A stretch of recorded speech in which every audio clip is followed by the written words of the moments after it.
दोस्तों, आज की कहानी रिश्तों में ना की अहमियत को बताती है। एक लड़की जब ना कहती है तो उसका मतलब सिर्फ ना होता है।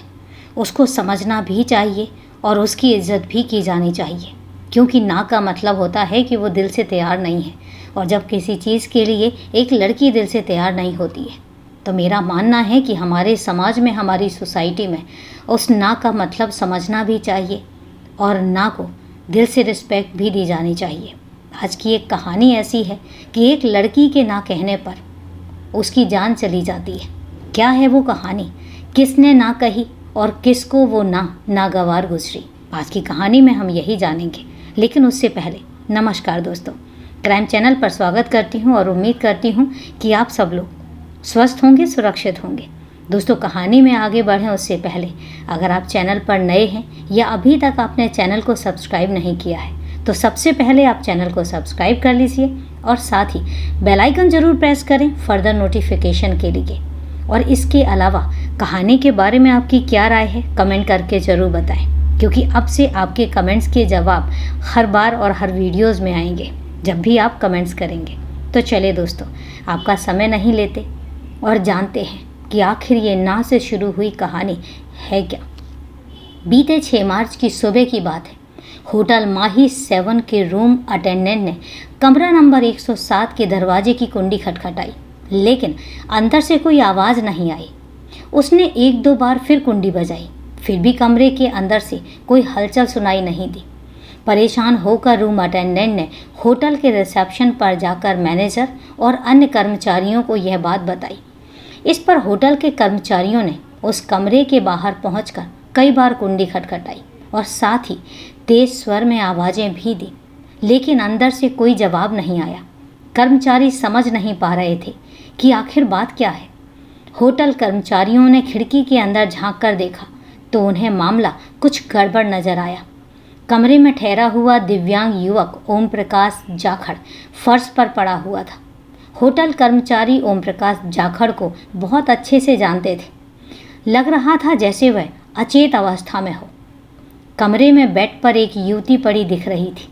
खिड़की से देखने पर ना तो युवक में कोई हलचल नजर आ रही थी और ना ही युवती में। होटल कर्मचारियों ने इस बारे में पुलिस को सूचना देना मुनासिब समझा। फ़ोन पर किसी सूचना के आधार पर पुलिस मौके पर पहुंच गई। पुलिस ने होटल के कमरे का दरवाज़ा खुलवाया।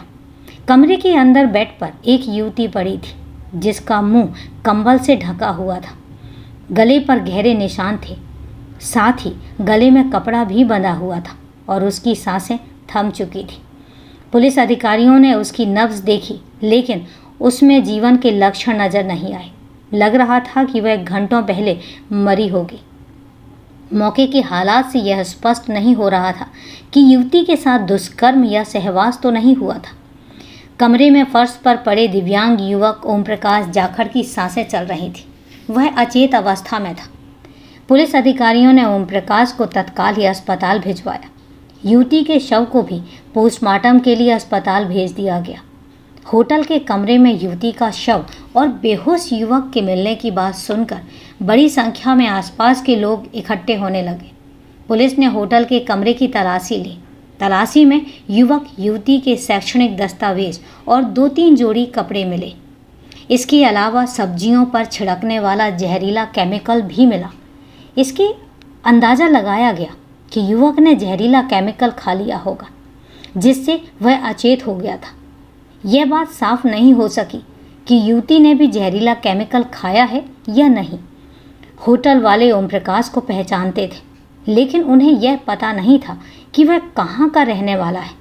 वहाँ मिले दस्तावेजों के आधार पर पता चला कि ओम प्रकाश जाखड़ सीकर में दासा की डाणी निवासी हरलाल जाखड़ का बेटा था। युवती का नाम कल्पना, जो कि नाम बदला हुआ है, वह भी सीकर की ही रहने वाली थी। पुलिस ने होटल कर्मचारियों से युवक युवती के ठहरने के संबंध में पूछताछ की तो पता चला कि ओम प्रकाश इसी होटल के पास डीजे की दुकान चलाता है। इसलिए होटल मालिक और होटल के सभी कर्मचारी उसे खूब अच्छी तरह से जानते थे। वह उस युवती के साथ 5 मार्च की शाम को अपने दोस्त श्रवण के साथ अर्टिगा कार से होटल आया था। होटल के कर्मचारियों ने उसे ठहरने के लिए कमरा नंबर 107 दिया था। कमरे में ठहरने के बाद ओम प्रकाश ने अपने दोस्त श्रवण से बातें भी की और बाद में उसने अपने बिजनेस पार्टनर मनोज को बुलाकर उससे भी कुछ बातें की थी। मनोज को उसने करीब 70,000 रुपये भी दिए थे। एक दो अन्य लोगों से भी उसने मुलाकात की थी। 6 मार्च की सुबह करीब 7 बजे ओम प्रकाश ने अपने कमरे में चाय भी मंगवाई थी। बाद में उसने अपने दोस्त श्रवण को होटल बुलाया। होटल से श्रवण और ओम प्रकाश कहीं गए भी थे और कुछ देर बाद दोनों वापस लौट आए। आपस में कुछ बातें करने के बाद ओम प्रकाश होटल के कमरे में चला गया और श्रवण वहां से अपने घर लौट गया। काफ़ी देर बाद जब होटल कर्मचारियों ने ओम प्रकाश के कमरे के दरवाजे की कुंडी खटखटाई तो अंदर से कोई हलचल सुनाई नहीं दी। इस पर पुलिस को सूचना दी गई और पूछताछ में यह बात सामने आई कि होटल में ठहरे ओम प्रकाश और कल्पना के बीच कई साल से प्रेम प्रसंग थे। यह घटना राजस्थान के सीकर की है। होटल माही 7 जयपुर झुंझुनू रोड पर है। कल्पना की मौत का पता चलने पर उसके घर वाले भी होटल पहुंच गए। कल्पना का शव देखकर उसका भाई तो गस्त खाकर ज़मीन पर गिर गया। वहां मौजूद लोगों ने उसे संभाला और काफ़ी देर बाद उसको होश आया। घर वालों ने पुलिस को बताया कि उन्होंने एक दिन पहले यानी 5 मार्च को उद्योग नगर थाने में कल्पना की गुमशुदगी की सूचना दी थी। उसके परिजनों ने होटल मालिकों और कर्मचारियों पर संदेह जताते हुए पुलिस को बताया कि वे 5 मार्च की शाम को होटल भी आए थे और होटल में ओम प्रकाश की स्कूटी खड़ी भी देखी थी। स्कूटी वहां खड़ी देखकर उन्होंने कल्पना और ओम प्रकाश के बारे में पूछताछ की थी, लेकिन होटल वालों ने कहा कि यहाँ पर कोई भी नहीं ठहरा है। होटल में शव मिलने पर कल्पना के घर वालों ने थाना उद्योग नगर में दिव्यांग ओम प्रकाश जाखड़, होटल संचालक मनफूल जाखड़, अरविंद सोनू जाखड़ और अन्य लोगों के खिलाफ अपहरण, सामूहिक जाति और हत्या का मुकदमा दर्ज करा दिया। परिजनों ने पुलिस को बताया कि एमए फाइनल में पढ़ने वाली कल्पना पड़ोस के बच्चों को ट्यूशन पढ़ाने जाती थी। वह 5 मार्च की शाम को भी घर से स्कूटी पर ट्यूशन पढ़ाने के लिए निकली थी, लेकिन वापस घर नहीं लौटी, तो उन्होंने पुलिस में गुमशुदगी दर्ज करा दी। उन्होंने पुलिस को यह भी बताया कि करीब 6 महीने पहले कल्पना ने उन्हें बताया था कि ओम प्रकाश उसे फ़ोन करके परेशान करता है और इस पर घर वालों ने ओम प्रकाश को समझाया भी था। इसके बावजूद ओम प्रकाश ने कहा था कि एक दिन वह कल्पना को उठाकर ले जाएगा, लेकिन कल्पना के घर वालों ने इसे ज़्यादा गंभीरता से लिया ही नहीं। ओम प्रकाश कई साल पहले 8वीं कक्षा में कल्पना के साथ पढ़ा करता था। उधर अचेत अवस्था में अस्पताल में भर्ती कराए गए दिव्यांग ओम प्रकाश की हालत नाजुक बनी हुई थी और इसीलिए डॉक्टरों ने सीकर से उसे जयपुर रेफर कर दिया। कल्पना के परिजनों ने शव का पोस्टमार्टम मेडिकल बोर्ड से कराने और आरोपियों की गिरफ्तारी की मांग करते हुए शव लेने से इनकार कर दिया और करीब 7 घंटे तक चली समझाइश में पुलिस ने आरोपियों के खिलाफ जल्द कार्यवाही का आश्वासन दिया और इसके बाद पोस्टमार्टम करवाकर कल्पना का शव उसके परिजनों को सौंप दिया गया। इस दौरान पुलिस ने होटल के कमरे से घटना से संबंधित तथ्य जुटाए। प्रारंभिक जांच पड़ताल के साथ साथ होटल के सीसीटीवी कैमरों की सीडीआर जब्त कर ली गई। होटल के 2 कर्मचारियों को भी पूछताछ के लिए हिरासत में लिया गया। पुलिस को होटल परिसर में दिव्यांग युवक ओम प्रकाश की स्कूटी भी खड़ी मिली। पुलिस ने जो जांच पड़ताल शुरू की, लेकिन जांच के कई सवाल ऐसे उठे जिनके जवाब मिलने पर ही जांच आगे बढ़ सकती थी। पहला सवाल तो यह था कि जब होटल के पास ही ओम प्रकाश की डीजे की दुकान थी तो उसे युवती के साथ होटल वालों ने कमरा कैसे और किस आधार पर दिया। दूसरे, कमरे में ओम प्रकाश को जहरीला पदार्थ किसने ला कर दिया और कब ला कर दिया। युवती का ओम प्रकाश से संपर्क कैसे हुआ और कब हुआ और वह घर से होटल तक कैसे पहुंची। ओम प्रकाश दिव्यांग था, उसे उतारने चढ़ाने के लिए आमतौर पर किसी के सहारे की ज़रूरत पड़ती थी। फिर उसने युवती की हत्या कैसे की होगी। इन सवालों के जवाब पुलिस को ओम प्रकाश से ही मिल सकते थे, लेकिन दूसरे दिन 7 मार्च को अस्पताल में ही उसकी मौत हो जाती है। हालांकि इससे पहले 6 मार्च की शाम को कुछ देर होश आने पर उसने पुलिस को बयान भी दिए थे। इन बयानों में उसने कल्पना की हत्या की बात स्वीकार भी की थी। ओम प्रकाश ने भले ही पुलिस को बयान दे दिए थे, लेकिन विस्तृत पूछताछ से नहीं होने से कई सवाल ऐसे थे जिनके जवाब अभी मिल पाने नामुमकिन थे। अपने बयानों में ओम प्रकाश ने बताया था कि वह कल्पना से प्रेम करता था और उससे शादी करना चाहता था। इसके लिए उसने दासा की ढाणी के रहने वाले अपने दोस्त श्रवण के साथ मिलकर योजना बनाई थी, लेकिन कल्पना शादी के लिए तैयार ही नहीं हो रही थी। कल्पना को समझाने के लिए वह उसके साथ होटल आकर वहां ठहरा था। कल्पना के शादी से इनकार करने की बात पर दोनों के बीच काफ़ी देर तक बहस चलती रही और इस बीच दोनों में झगड़ा हो गया और इससे वह तनाव में आ गया। वह काफ़ी देर तक सोचता रहा। कल्पना भी होटल के कमरे में बेड पर पड़ी रोती रही। आधी रात के बाद ओम प्रकाश ने होटल के कमरे में बेड पर बिछी बेड शीट को फाड़कर अपने हाथों से कल्पना का गला घोंट दिया और वह तब तक उसके गले को दबाए रहा जब तक कि उसकी आंखें बाहर नहीं निकल आईं। कल्पना की मौत हो जाने पर ओम प्रकाश उसी बेड पर लाश के पास बैठा रहा। वह आगे की बातें सोचने लगा। उसे होटल वालों से रात को ये भी पता चल गया था कि कल्पना के घर वाले उसे ढूंढ रहे हैं और उसे पता था कि यह मामला पुलिस में जाएगा तो पुलिस उसे तलाश करेगी ही, और इसीलिए उसने भी अपनी जान देने का फैसला कर लिया। सुबह उसने होटल वालों से मंगाकर चाय भी पी, फिर अपने दोस्त श्रवण को फ़ोन करके होटल बुलाया। श्रवण कुछ देर में होटल आ गया। होटल में उसे कल्पना की हत्या के बारे में उसने बताया और साथ ही यह भी बता दिया कि अब वह भी जीवित नहीं रहेगा। ओम प्रकाश ने जहरीला पदार्थ खाकर अपनी जान देने की बात भी कही। श्रवण ने उसे समझाने की कोशिश तो की, लेकिन ओम प्रकाश माना नहीं। श्रवण और ओम प्रकाश जहरीला पदार्थ लाने के लिए बाजार गए और वहां से लौटकर ओम प्रकाश होटल के कमरे में चला गया और श्रवण अपने घर लौट गया। ओम प्रकाश ने होटल के कमरे में जाकर जहरीला पदार्थ खा लिया और इससे वह अचेत हो गया। पुलिस के लिए अब सबसे पहले श्रवण को ढूंढना जरूरी था। इसी से ओम प्रकाश और कल्पना के बारे में सारी बातें पता चल सकती थी। पुलिस ने श्रवण की तलाश में उसके घर दबिश दी, लेकिन वह वहां पर था ही नहीं। पुलिस ने अपनी जांच आगे बढ़ाते हुए मृतक ओम प्रकाश के बिजनेस पार्टनर मनोज और होटल मालिक अमित से पूछताछ की। मृतका कल्पना के घर वालों से भी पूछताछ कर पुलिस ने मामले की तह तक जाने का प्रयास किया। इस बीच पुलिस ने ओम प्रकाश के मोबाइल की जांच पड़ताल की, जिससे ओम प्रकाश और कल्पना की प्रेम कहानी सामने आ गई और पता चला कि दोनों के बीच में लंबे समय से बातचीत होती रही है। कल्पना की मौत से पहले 5 दिनों के भीतर दोनों के बीच में करीब 6 घंटे से ज़्यादा समय तक बातचीत हुई है। जांच पड़ताल के बाद पुलिस ने 10 मार्च को वह अर्टिगा कार जब्त कर ली, जिसमें ओम प्रकाश और श्रवण कल्पना के साथ होटल पहुंचे थे। यह कार दिनेश पवार की थी। दिनेश कार को किराए पर चलाता था। श्रवण 5 मार्च को यह कार दिनेश से लेकर आया था और दिनेश के बारे में पता लगने पर पुलिस उसकी तलाश में जुट गई। कई दिनों तक तमाम लोगों से पूछताछ और भागदौड़ के बाद पुलिस ने 15 मार्च को होटल माही 7 के संचालक अमित कुमार उर्फ सोनू को गिरफ्तार कर लिया और वह भी दासा की डाणी का रहने वाला था। कई दिनों से फरार चल रहा दासा की डाणी का ही रहने वाला श्रवण भी पुलिस की गिरफ्त में आ गया।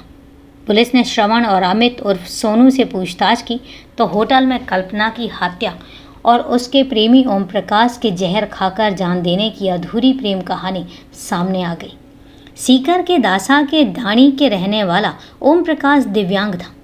वह पैरों से चलने में लाचार था, लेकिन उसका बदन बहुत मजबूत था। कल्पना सीकर की रहने वाली थी। कल्पना और ओम प्रकाश एक स्कूल में पढ़े थे और इसी दौरान ओम प्रकाश मन ही मन कल्पना से प्यार करने लगा। कल्पना की नज़र में ओम प्रकाश उसका सहपाठी था। वह उससे हंस बोल लेती थी। स्कूली पढ़ाई छोड़ने के बाद कल्पना तो पढ़ाई में आगे बढ़ती गई, लेकिन ओम प्रकाश आगे नहीं बढ़ सका। उसने कुछ साल पहले अपने दोस्त मनोज के साथ मिलकर शादी ब्याह में डीजे बजाने का काम शुरू कर दिया और इसके लिए उन्होंने होटल माही 7 के पास ही दुकान ले रखी थी। ओम प्रकाश और मनोज का डीजे का काम अच्छा चल रहा था और इससे दोनों को अच्छी कमाई हो जाती थी। इस बीच कल्पना ग्रेजुएशन करने के बाद एमए की पढ़ाई करने लगी। पढ़ाई के साथ वह बच्चों के घर जाकर उन्हें ट्यूशन भी पढ़ाती थी। ओम प्रकाश उसे फ़ोन करता रहता था। कल्पना उसे दोस्त समझकर उससे बात कर लेती थी। कभी कभी ओम प्रकाश प्रेम प्यार की बातें करता था, लेकिन कल्पना उसकी बातों को तवज्जो ही नहीं देती थी। कुछ महीने पहले ओम प्रकाश ने कल्पना को फ़ोन करके प्यार की पींगें बढ़ाने की कोशिश की, तो कल्पना ने अपने परिवार वालों से उसकी शिकायत कर दी और इस पर कल्पना के घर वालों ने ओम प्रकाश को समझाया था, लेकिन वह समझने की बजाय उल्टी सीधी बातें करने लगा। बाद में ओम प्रकाश ने जब कई बार मोबाइल पर कॉल की तो कल्पना ने उससे बात नहीं की और एक दिन गलती से कल्पना ने उसका फ़ोन उठा लिया तो ओम प्रकाश अपनी गलती के लिए माफ़ी मांगने लगा और इस पर कल्पना ने पुरानी सारी बातें भुला दी। फिर न जाने ऐसा क्या हुआ कि ओम प्रकाश और कल्पना दोबारा मोबाइल पर बातें करने लगे। उनकी रोज़ाना कई बार बातें होने लगी। ओम प्रकाश कल्पना से शादी रचाने के सपने सजोने लगा। कल्पना की उसके साथ सहानुभूति तो थी ही, लेकिन उसने ओम प्रकाश के साथ शादी के बारे में कभी सोचा ही नहीं था। ओम प्रकाश के लिए भी यह काम आसान नहीं था, इसलिए उसने कल्पना को झांसे में लेकर सीकर से बाहर ले जाकर शादी करने की योजना बनाई। इस काम में ओम प्रकाश ने अपने दोस्त श्रवण की मदद ली। श्रवण को उसने अपनी पूरी योजना बता दी। श्रवण ने इस बारे में टैक्सी का काम करने वाले अपने दोस्त दिनेश पवार से बात की। दिनेश ने एक प्रेमी जोड़े को देहरादून ले जाकर अपने परिचित दलाल के माध्यम से उनकी शादी करवाई थी। दिनेश ने श्रवण की देहरादून के अपने परिचित दलाल से बात भी करा दी और साथ ही सीकर से देहरादून जाने के लिए किराए पर अपनी आर्टिका कार भी भेजने की बात पक्की कर ली। श्रवण ने ओम प्रकाश से बात कर 5 मार्च को गाड़ी भेजने की बात तय कर ली। योजना के अनुसार ओम प्रकाश ने 4 मार्च को कल्पना को फ़ोन कर दिया कि वह अगले दिन तैयार रहे, कहीं बाहर चलेंगे। ओम प्रकाश ने कल्पना को अपनी मार्कशीट और शैक्षणिक योग्यता के दस्तावेज के अलावा 2-3 जोड़ी कपड़े भी साथ लाने को कह दिया। कल्पना ने थोड़ी नानुकोर के बाद साथ चलने के लिए हामी भर ली और उस समय तक ओम प्रकाश ने कल्पना को शादी के बारे में कुछ भी नहीं बताया था। 6 मार्च को ओम प्रकाश और श्रवण आर्टिका कार लेकर कल्पना के घर के पास पहुंच गए। कल्पना अपने घर से स्कूटी पर आई और उसकी स्कूटी को उन्होंने रास्ते में खड़ा कर दिया। फिर कल्पना के साथ लेकर ओम प्रकाश और श्रवण आर्टिका कार से दिल्ली की ओर रवाना हो गए। सीकर से कुछ आगे चलने पर ओम प्रकाश ने कल्पना को बताया कि वे कहीं बाहर चलकर शादी कर लेंगे। शादी की बात सुनकर कल्पना नाराज हो गई और इस पर ओम प्रकाश और उसके बीच में विवाद होने लग गया। दोनों के बीच काफ़ी देर तक विवाद होता रहा। इस पर ओम प्रकाश ने रास्ते में एक जगह गाड़ी रुकवाकर कल्पना को समझाने की कोशिश की, लेकिन कल्पना किसी भी कीमत पर ओम प्रकाश से शादी के लिए तैयार नहीं हुई। कल्पना के विरोध को देखते हुए ओम प्रकाश और श्रवण ने वापस सीकर लौटने का मन बना लिया। उन्होंने ड्राइवर से गाड़ी वापस सीकर चलने को कहा। सीकर पहुंचकर ओम प्रकाश ने कल्पना को किसी होटल के कमरे में बैठकर बातें करने के लिए राजी कर लिया। ओम प्रकाश और कल्पना और श्रवण 6 मार्च की शाम को आर्टिका कार से होटल माही 7 पहुंच गए। ओम प्रकाश को होटल के सभी कर्मचारी जानते थे। वह भी होटल मालिकों से लेकर सभी कर्मचारियों को जानता था और इसीलिए होटल स्टाफ ने उसे कमरा नंबर 107 दे दिया। रात होने पर कल्पना अपने घर जाने को कहने लगी। ओम प्रकाश उसे समझाने की कोशिश करता रहा। कल्पना ने उससे शादी करने से साफ तौर पर इनकार कर दिया था। दोनों में फिर विवाद शुरू हो गया। रात गहराने के साथ दोनों के बीच विवाद बढ़ता गया और अंततः ओम प्रकाश ने कल्पना की हत्या करने का फैसला कर लिया। आधी रात के बाद जब कल्पना बेड पर दूसरी ओर मुंह करके लेटी हुई थी तो अपनी गलतियों के बारे में सोच रही थी, तब ओम प्रकाश ने होटल के कमरे में बेड पर बिछी बेडशीट को फाड़कर उससे कल्पना का गला घोंट दिया और उससे कल्पना की आंखें बाहर निकल आईं और उसकी सांसें थम गईं। कल्पना की हत्या करने के बाद ओम प्रकाश अपने भविष्य के बारे में सोचने लगा। उसे अपना भविष्य अंधकार में नजर आ रहा था। निस्संदेह पुलिस और कल्पना के घर वालों को सब कुछ पता चल जाना था। ओम प्रकाश ने सोचा कि पुलिस उसे गिरफ्तार करेगी तो उसकी और परिवार की बहुत बदनामी होगी। यह सोचकर उसे अपनी करतूत पर पछतावा होने लगा, लेकिन अब कुछ नहीं हो सकता था। काफ़ी सोच विचार के बाद ओम प्रकाश ने फैसला किया कि अब वह भी अपनी जान दे देगा। उसने मन ही मन सोचा कि जब कल्पना उसकी नहीं हो सकी तब वह भी जीकर करेगा क्या। सुबह होने पर ओम प्रकाश ने होटल स्टाफ से चाय मंगाकर पी और फिर अपने दोस्त श्रवण को फ़ोन करके होटल बुलाया। श्रवण उससे कल्पना की हत्या की बात बता दी और अपनी जान देने के फैसले के बारे में भी बताया।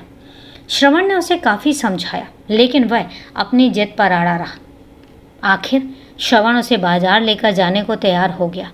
ओम प्रकाश और श्रवण होटल से स्कूटी द्वारा बाजार गए और जहां ओम प्रकाश ने बीज भंडार की एक दुकान से 360 रुपये में सब्जियों पर छिड़कने वाला कीटनाशक खरीदा, वहां से दोनों वापस होटल आ गए। श्रवण के वापस लौट जाने के बाद ओम प्रकाश ने होटल के कमरे में जाकर कीटनाशक खा लिया और कुछ घंटों तक जिंदगी और मौत से जूझने के बाद ओम प्रकाश ने भी दम तोड़ दिया। पुलिस ने बाद में कल्पना के अपहरण में सहयोगी मानते हुए अर्टिगा कार के मालिक दिनेश पवार को भी गिरफ्तार कर लिया।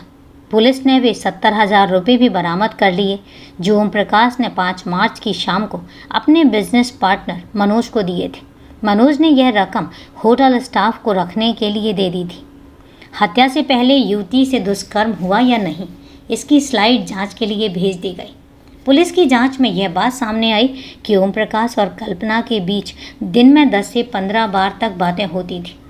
यह तय है कि अगर श्रवण और होटल वालों ने गलतियां नहीं की होती तो शायद कल्पना और ओम प्रकाश आज जीवित होते। होटल वालों ने 5 मार्च की शाम को सच्चाई छिपा ली थी। कल्पना के घर वाले जब पूछताछ करने होटल पहुंचे तो उन्होंने उसके वहां नहीं होने की बात कही, जबकि उस समय ओम प्रकाश और कल्पना होटल के कमरे में ही मौजूद थे। श्रवण ने भी सब कुछ पता होने के बावजूद किसी को इसकी जानकारी ही नहीं दी। विडंबना यह रही कि ओम प्रकाश ने एक तरफा प्यार किया। कल्पना से कभी उसके दिल की बात नहीं पूछी। कल्पना भी उसे अपना दोस्त मानती रही और दोनों की नासमझी ने दोस्ती की कहानी को अधूरा छोड़कर उसके पन्ने ही फाड़ दिए। तो दोस्तों, ये थी पूरी कहानी और मैंने जैसे कि पहले ही कहा था कि कभी भी ना का मतलब हाँ नहीं होता। अगर कोई एक इंसान ना कह रहा है तो ना को पूरी इज्जत के साथ देखना चाहिए, समझना चाहिए और स्वीकारना भी चाहिए। यही सही होगा आगे भविष्य के लिए। अगर ओम प्रकाश ने कल्पना की ना को समझा होता तो आज दोनों ही जीवित होते। तो दोस्तों, ये थी पूरी कहानी के बारे में आपकी क्या राय है कमेंट करके ज़रूर बताएं। चूँकि आज आपके कोई कमेंट्स नहीं हैं, इसलिए आज मैं कमेंट्स के जवाब नहीं दे पाऊँगी। तो मेरी रिक्वेस्ट है कि ढेर सारे कमेंट्स कीजिए ताकि मैं उनके जवाब दे सकूँ। आज मेरे पास कोई मेल भी नहीं है, इसलिए कोई जवाब नहीं होगा। लेकिन कल फिर मिलते हैं क्राइम की एक सच्ची कहानी के साथ। तब तक के लिए सेफ रहें, सुरक्षित रहें और अपना ध्यान रखें। जय हिंद दोस्तों, जय भारत।